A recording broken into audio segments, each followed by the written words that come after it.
Hey guys, welcome back to my channel. Welcome back to one more blog. ఈరోజు అయితే టెంపుల్కి వెళ్తున్నాం. మా నాన్న వాళ్ళ ఇంటి దేవత అయిన శ్రీ చోడేశ్వరి దేవి అని వెళ్తున్నాం. అక్కడైతే ఎవ్రీ వెన్స్డే పూజలు జరుగుతూ ఉంటాయి. సో ఈ వెన్స్డే అయితే మా పిన్ని వాళ్ళు అభిషేకం పెట్టుకున్నారు. సో అందుకని వెళ్తున్నాం. నేను కూడా వెళ్ళి చాలా రోజులు అయిపోయింది. ప్రెగ్నెన్సీలో ఉన్నప్పుడు అమ్మవారి గుళ్ళకి వెళ్ళకూడదని అంటారు మా సైడ్ అయితే. సో అందుకని వెళ్ళలేదు. ఆల్మోస్ట్ 1 year అయిపోతుంది నేను ఆ గుడికి వెళ్ళి. సో ఈసారి ఎలాగో అభిషేకం ఉంది కదా అనేసి ఇంకా వెళ్ళినట్టు కూడా ఉంటుంది అనేసి వెళ్తున్నాం. ఈ టెంపుల్ అయితే ఊరి బయట ఉంటుంది. సో ఎల్లప్పుడూ ఊరిని రక్షిస్తూ ఉండాలి అనేసి ఊరి క్షేమం కోసం అమ్మవారు ఊరి బయటనే శిలైపోయారు. సో ఇంకా అక్కడే గుడి కట్టేసి పూజలు చేస్తూ ఉంటారు. ఇంకోటి ఏంటి అంటే ఈ అమ్మవారికి అయితే ఎవ్రీ వెన్స్డే అంటే స్పెషల్ అనమాట. సో వీక్లీ ఎవ్రీ వెన్స్డే ఇక్కడ పూజలు అయితే బాగా జరుగుతాయి అన్నమాట. ఇది ఊరి బయట ఉంటుంది కాబట్టి సింగిల్గా అయితే ఎవరు వెళ్ళరు. నార్మల్గా వాళ్ళ పొలాలు ఉన్న వాళ్ళు అయితే వెళ్తారనమాట. ఇంకా మేమైతే ఎప్పుడైనా ఎవరైనా అభిషేకాలు ఉన్నప్పుడు ఏదైనా పండుగలు వచ్చినప్పుడు వెళ్తూ ఉంటాము. ఇంకోటి ఏంటి అంటే ఎవ్రీ ఇయర్ ఉగాదికి ఇక్కడ దీపాలు అనేది జరుగుతూ ఉంటాయి. దీపాలు అంటే బోనాలు అంటారు కదా. సో అలా సిమిలర్గా మేమైతే ఇక్కడ దీపాలు అంటాం.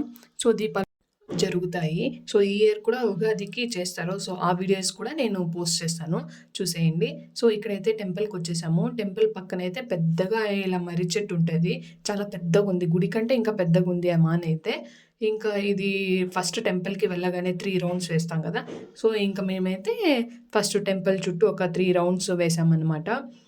టెంపుల్ చుట్టూ గ్రీనరీ ఉంటుంది. మామిడి తోటలు, సో ఇంకా చెట్లు అవన్నీ చాలా ప్లెజెంట్గా ఉంటుంది అనమాట టెంపుల్ దగ్గర అయితే. సో టెంపుల్ అంటే నాకు చాలా ఇష్టము. సో ఎప్పుడు వెళ్ళాలన్నా చాలా ఇష్టంగా వెళ్తూ ఉంటాను. మేము వెళ్ళేసరికి అయితే అభిషేకం స్టార్ట్ అయిపోయింది. పూజలు జరుగుతూ ఉన్నాయి.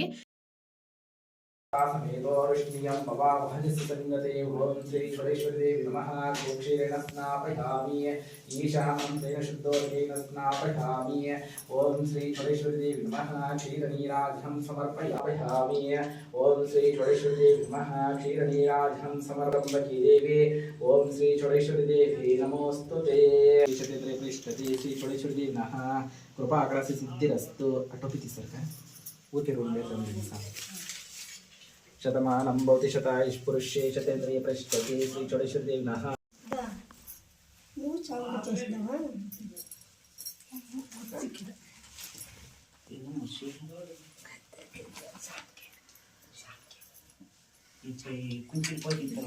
ఇక్కడైతే అమ్మవారికి చీర కట్టడానికి కుంచెలు పడుతున్నారు. సో ఇంకా పూజారి గారికి అయితే అమ్మ అండ్ తమ్ముడు ఇద్దరు హెల్ప్ చేస్తూ ఉన్నారు.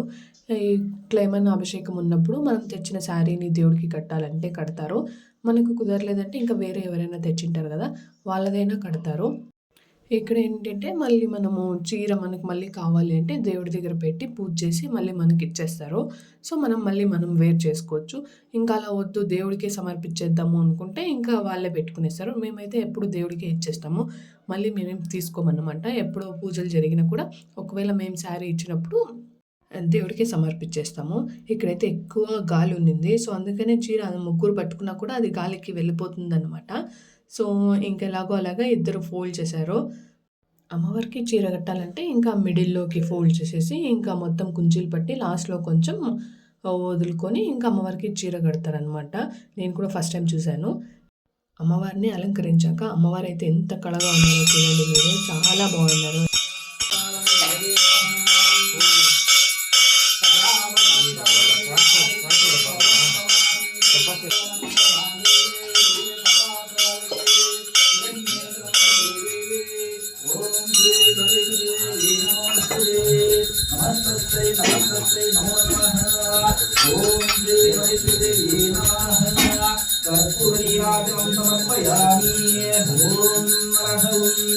అమ్మవారికి అయితే పూజ కంప్లీట్ అయిపోయింది. ఇక్కడైతే పూజారి గారు అందరికీ మంగళారతి ఇచ్చేస్తున్నారు.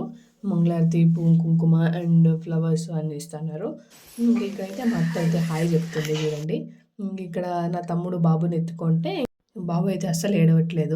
కెమెరా కళ్ళు చూడు హాయ్ చెప్పు అంటుంటే అతను మనుషులు ఉన్నారు కదా వాళ్ళని చూస్తూ ఉన్నాడు. ఇప్పుడైతే చూశాడు. ఇంకా అంతే అండి ఈ vlog. Thanks for watching. Video నచ్చితే లైక్, షేర్ అండ్ సబ్స్క్రైబ్ చేసుకోవడం మర్చిపోవద్దు. Thank you guys. Meet you in next video.